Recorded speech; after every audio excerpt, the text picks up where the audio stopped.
E apareceu mais um clube brasileiro interessado em Soteldo. No vídeo de hoje do canal do Nicola, te conto quanto o Santos pede para liberar seu atacante. Falo também sobre Gabriel Novaes, que pertence ao São Paulo e pode ser anunciado entre segunda e terça como mais um reforço oficial do Red Bull Bragantino. Novidades sobre Praxedes, uma proposta gigante de um time ainda não conhecido. Para completar quanto o Palmeiras arrecada em caso de título da Recopa Sul-Americana, falo sobre outra vitória do Renato Gaúcho contra o Internacional, fazendo a rapa nos técnicos colorados. E por último, a dificuldade bem grande dos times de Recife. Os gigantes pernambucanos vão muito mal nesse início de temporada. Bom, bora começar o vídeo. Antes, só pedir para deixarem like no vídeo, para se inscreverem no canal apertando esse botãozinho vermelho de inscreva-se. Super importante para que o programa e o canal do Nicola continue crescendo. Combinado? Hoje à noite, como sempre, aos domingos, lá pelas 8 horas da noite, a gente vai fazer aquela tradicional live em que vocês mandam perguntas e eu respondo aquilo que eu não souber, repasso para as minhas fontes via WhatsApp. Combinado? Espero por todos vocês. Bora começar o vídeo falando sobre os times pernambucanos. Sport e Santa Cruz muito mal na Copa do Nordeste. O Santa é lanterna do seu grupo, do grupo A, só 3 pontos conquistados em 6 jogos. 1 vitória e 5 derrotas, campanha horrorosa, não tem mais chance de classificação, embora ainda jogue nesse domingo. Situação delicadíssima, o time que não consegue engrenar e as coisas não vão bem.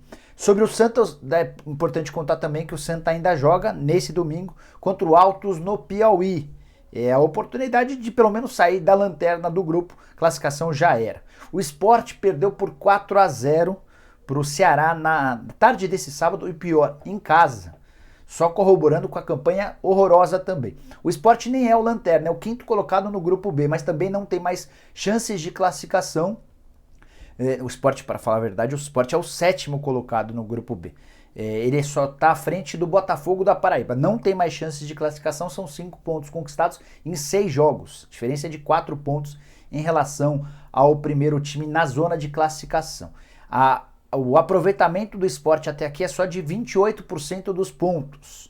Já é a pior campanha da história do Sport, que tinha até então como pior desempenho uma campanha com 40% dos pontos. Quem pode salvar a honra dos pernambucanos é o Salgueiro, que hoje é o 5º colocado no grupo B, tem 7 pontos conquistados em 6 jogos. São 2 pontos a menos do que o Vitória e do que o ABC. O Salgueiro recebe nesse domingo o CRB. Só para vocês entenderem como andam os grandes nordestinos, mais especificamente do futebol pernambucano. O Náutico nem se classificou, o Santos e o Sport estão fora e o Salgueiro aparece como a última esperança dos pernambucanos. Bom, bora mudar de assunto, falar também sobre um jogo importante de ontem. Jogo que começou às 10h15 da noite, o Grenal 430 e para variar com vitória do Grêmio. 1-0, gol no finalzinho aos 88, gol marcado pelo Léo Chu, que disputou a temporada passada pelo Ceará, emprestado pelo Grêmio, voltou e marcou seu 2º gol na temporada atual. Lindo gol, ele puxa para a perna direita e bate sem chance para o goleiro do Internacional. É importante contar que o Grêmio termina essa partida com 9 jogadores formados na base do clube, o que mostra como vai bem essa reformulação do Grêmio. Nos últimos 10 jogos, 6 vitórias do Grêmio, 3 empates e só 1 vitória do Internacional. Curiosidade que essa vitória aconteceu justamente com Abel Braga, talvez o técnico mais cornetado entre todos que passaram pelo Beira-Rio nos últimos anos. 70% de aproveitamento dos pontos do Grêmio nesses 10 jogos contra o Colorado. 11 gols marcados, só 4 gols sofridos. Foi a primeira derrota do Miguel Ángel Ramírez contra o Grêmio num clássico, num Grenal. Os últimos técnicos do Internacional também conviveram muito mais com derrotas do que com qualquer outro resultado. O Eduardo Cudê, que fez bom trabalho no Inter, foi outro que sofreu demais nos clássicos. O Inter até teve 69% de posse de bola no clássico de ontem, 508 passes, um número bastante grande de passes, 9 finalizações, só que só 2 no alvo. Foi aquela posse de bola improdutiva, sem que o Inter conseguisse incomodar. Só para arrematar, queria falar sobre o Guerreiro, que completou o 8º jogo de Grenal sem marcar gols. Vale a lembrança que o Guerreiro nem foi titular ontem, mas entrou nos minutos finais e mais uma vez passou em branco. Centroavante caríssimo, que não consegue render bem, especialmente nos jogos grandes contra o principal rival. Jogo que a Globo transmitiu ao vivo para o Rio Grande do Sul e arrebentou na audiência. Média de 30 pontos de audiência na Globo, com picos de 33. A audiência, os rivais tiveram 2 pontos para 2 pontos para o SBT e para a Record, 1 ponto para Bandeirantes e para a Rede TV. Números absurdos. Imagina a audiência de uma emissora com 33 no pico contra os rivais com 2 pontos. Só para contar que o jogo de ontem, mesmo sendo de Campeonato Gaúcho de pouca importância, registrou maior audiência do que o Clássico de setembro do ano passado pela Libertadores da América, transmitido pelo SBT. Na oportunidade, a média de audiência girou na casa dos 28,5 pontos. Poder da Globo é, sem sombra de dúvida, gigante. Bora falar agora sobre Palmeiras e quanto vale o título da Recopa Sul-Americana. Palmeiras começa a decidir a Recopa nessa quarta-feira contra o Defensa e Justiça na Argentina. Daqui uma semana, partida de volta. O jogo não vai poder acontecer no Allianz Parque por causa das restrições impostas pelo governo paulista por causa da pandemia, e teremos o jogo da volta no Mané Garrincha, em Brasília. Palmeiras que faturou muito dinheiro na temporada passada com conquistas de prêmios pelos títulos. Foram 227 milhões de reais. Até separei a listinha para contar para vocês: 122 milhões na Libertadores, 67 milhões na Copa do Brasil, 23 milhões no Campeonato Brasileiro, mesmo não sendo campeão, o Palmeiras teve direito a prêmios. Foram mais 11 milhões no Mundial, outra campanha ruim, o Palmeiras foi só o quarto, mas teve direito a bonificações, e mais 5 milhões no Paulista. Você soma tudo isso e chega a 227 milhões de reais. O Palmeiras ainda pode faturar com a Recopa, em caso de título, 7 milhões de reais. Isso porque a Conmebol prometeu ao campeão um prêmio de 1,25 milhão de dólares. Isso equivale a mais ou menos metade do que o Palmeiras quer gastar para contratar o Atuesta. Ou permitiria, por exemplo, que o Palmeiras tivesse a grana para pagar a primeira parcela em luvas pelo Borré. A negociação com o Borré já foi desfeita, o Palmeiras entendeu que não valeria a pena seguir adiante e desperdiçou, na minha avaliação, uma ótima oportunidade de contratar um muito bom jogador. Só para arrematar, falei sobre o prêmio do título. O prêmio para o vice-campeão da Recopa é de 750 mil dólares, ou mais ou menos 4 milhões e 200 mil reais. Então dá para dizer que o Palmeiras vai para os confrontos contra o time argentino, já sabendo que na pior das hipóteses tem 4 milhões e 200 mil reais. Dinheiro sempre muito bem-vindo. E aí, para arrematar de vez sobre esse assunto, além de todos os 227 milhões que eu contei agora há pouco de prêmios do ano passado, o Palmeiras ainda faturou mais 22 milhões de reais de bônus com a Crefisa. Isso porque quase todos os títulos que o Palmeiras disputa têm previsão de bônus, de prêmios.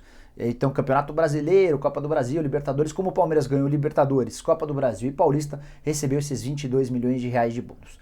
Pelo que eu me lembro, nas conversas que tive com uma pessoa que participou da confecção do contrato, não há previsão de bônus da Crefisa em relação à Recopa. De qualquer maneira, eu vou dar uma confirmada. Qualquer novidade, vou informando para vocês aqui no canal do Nicola. Combinado? Usa o espaço para comentários para falar sobre tudo que você quiser a respeito desse vídeo. Bora mudar de assunto, falar sobre o Praxedes. Informação que a Rádio Bandeirantes trouxe é de que o meio atacante do Internacional recebeu uma oferta de 7 milhões e meio de euros, ou mais ou menos 50 milhões de reais. Essa proposta já está na mesa do presidente Alessandro Barcelos, que preferiu tomar a decisão sobre vender ou não o jogador depois do Clássico Grenal. Tinha um jogo importante, o presidente entendeu que conversaria com esse interessado, cujo nome não foi revelado, a partir desse domingo ou no máximo na próxima segunda-feira. Inter, que tem 70% dos direitos econômicos do Praxedes, 20% são de um grupo de empresários e 10% pertencem ao Fluminense. Jogador revelado na base do Flu, se mudou em 2019 pro Beira-Rio e logo depois acabou sendo o protagonista do título da Copa São Paulo de Juniores do Internacional. Jogador muito interessante, que passou a ter uma função a partir da chegada do Miguel Ángel Ramírez, uma função mais próxima do gol adversário. Ramírez entende que ele pode ser útil, especialmente se estiver mais perto do gol adversário, pisando na área e chutando. Ele é o recordista de chutes do Internacional na atual temporada, embora ainda não tenha marcado gols. Mais um jogador representado pelo André Cury, que tem uma dívida com o Internacional. O Inter tem uma dívida com o André Cury de algo na casa de 28 milhões de reais. Vamos ver se agora, saindo do negócio, vai haver o pagamento da comissão.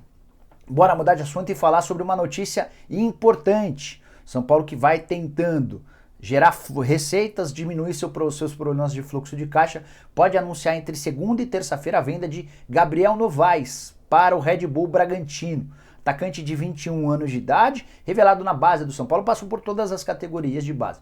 O Gabriel, ele surge tão bem que ele é contratado por um empréstimo pelo Barcelona B. Não conseguiu jogar no Barcelona B, acabou sendo emprestado para o Córdoba da Espanha e voltou para o Brasil.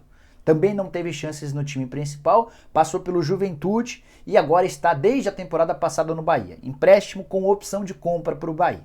O que o Red Bull Bragantino está tentando fazer para tirá-lo do Bahia e passar a ser dono dos direitos econômicos?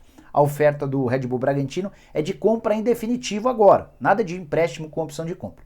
A ideia do Red Bull é bancar uma grana, ainda não consegui descobrir as cifras, para que possa ter o atacante de 21 anos de idade, que na atual temporada tem 7 jogos e 2 gols marcados. Já havia disputado na temporada anterior também pelo Bahia 15 jogos com outros 2 gols marcados. Thiago Escuro e os demais dirigentes do Red Bull Bragantino identificaram no Gabriel Neves, ou no Gabriel Novaes, muita qualidade, muito talento e a capacidade dele se tornar uma peça importante a médio prazo, e por isso já existe uma proposta na mesa do São Paulo. São Paulo deve responder entre segunda e terça-feira. O Bahia, ao que parece, nada pode fazer, a menos que cubra a oferta do Red Bull Bragantino. Não parece ser esse o caso.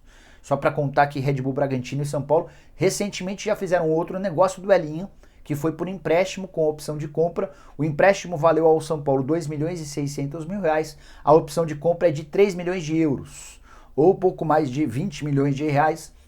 Se o Red Bull Bragantino quiser ficar com o Elinho em definitivo, vai ter de desembolsar esses 3 milhões de euros a partir de dezembro. Red Bull Bragantino se reforçando e reforçando bem, tirando jogadores importantes de clubes grandes do futebol brasileiro. Bora arrematar para falar a respeito do Soteldo, atacante que enfim conseguiu voltar ao Brasil depois de muitas dificuldades na Venezuela. Ele foi para a Venezuela para jogar com o Santos pela Libertadores contra o Deportivo Lara. Acabou que deixaram ele lá, que ia curtir uns dias de folga com a família, época de pandemia e tudo mais, beleza. O problema é que o Soteldo não conseguia embarcar de volta ao Brasil. Foram várias tentativas frustradas até que na madrugada de quarta para quinta-feira dessa semana o Soteldo enfim desembarcou em São Paulo e chegou a Santos. Está tudo ok, está normalizado e estará em campo na partida da Libertadores contra o São Lourenço, marcada para terça-feira. Jogo de ida da terceira e última fase da pré-Libertadores. Mas a novidade que eu queria contar para vocês é que há um novo clube brasileiro interessado no Soteldo. Depois de ser especulado no Flamengo, no Atlético Mineiro, no Palmeiras, agora é a vez do Grêmio demonstrar interesse na contratação. Grêmio que busca um jogador de peso, a primeira tentativa foi do Borré, não houve acordo, e o Soteldo foi um cara lembrado pelo Renato Gaúcho. O Grêmio fez uma consulta e ouviu que o Santos quer 5 milhões de dólares, ou mais ou menos 28 milhões e meio de reais, para liberar os 50% dos seus direitos econômicos. Esse é um ponto importante. 5 milhões de dólares não equivalem a 100% do negócio. O Santos quer os 5 milhões de dólares só por a sua fatia de 50%, os outros 50% pertencem ao Huachipato. E o mais maluco dessa história é que o Santos quer 5 milhões de dólares por uma parte que ele tem, mas que ele nunca pagou. O Soteldo havia sido comprado do Huachipato por 3 milhões de dólares. Faz 2 anos e pouco que o Santos comprou. E não pagou nenhum real, nem um dólar, nem um centavo de nada, de moeda alguma, ao Huachipato. Por isso o time chileno foi à FIFA. O Santos já foi condenado ao pagamento de 18 milhões de reais. A ideia do Santos é vender o jogador por um valor bacana para que ele possa pagar tudo ao Huachipato e ainda ficar com algum retorno. O Grêmio sim assustou com as cifras. Entendeu que esses 5 milhões de dólares por 50% representam um valor muito alto. É mais até do que o Grêmio gastaria pelo prêmio da assinatura do contrato com o Borré. E entre Borré e Soteldo, sei que muita gente não vai gostar, eu acho o Borré mais artilheiro, eu acho o Borré mais completo do que o Soteldo. Não hesitaria em gastar os 5 milhões de dólares de luvas para contratar o atacante colombiano que pertence ao River Plate e vive os seus últimos dias de contrato. O vínculo termina na metade do ano. Então, dessa maneira, com o Grêmio já recuando depois de conhecer as cifras pedidas pelo Santos, a tendência é que ele fique, que o Soteldo fique no Santos, pelo menos até a metade do ano, quando o Santos imagina que possam pintar propostas do exterior. Se o problema persistir, é possível até que o Huachipato consiga na FIFA alguma novidade, talvez alguma punição mais grave ao Santos. Isso poderia eventualmente fazer com que o Soteldo fosse devolvido ao Huachipato. Enfim, história bem maluca, de falta de pagamentos, de falta de crédito, de dívida, que vai se enrolando ou se desenrolando da maneira como o mercado pede. Bom, eram essas as informações que eu queria passar para vocês na manhã desse domingo. Espero que vocês tenham curtido o vídeo e deixem like por aqui. Quem ainda não se inscreveu no canal do Nicola, aperta esse botãozinho vermelho de inscreva-se. Também vou deixar na descrição desse vídeo um link. Você vai clicar lá para virar membro do canal do Nicola e passar a ter direito a uma série de vantagens, como por exemplo participar do bolão do Nicola, estar em lives exclusivas para membros do canal. Tem bastante coisa legal, tenho certeza que vocês vão curtir. Beleza? A gente se vê. Tchau, tchau!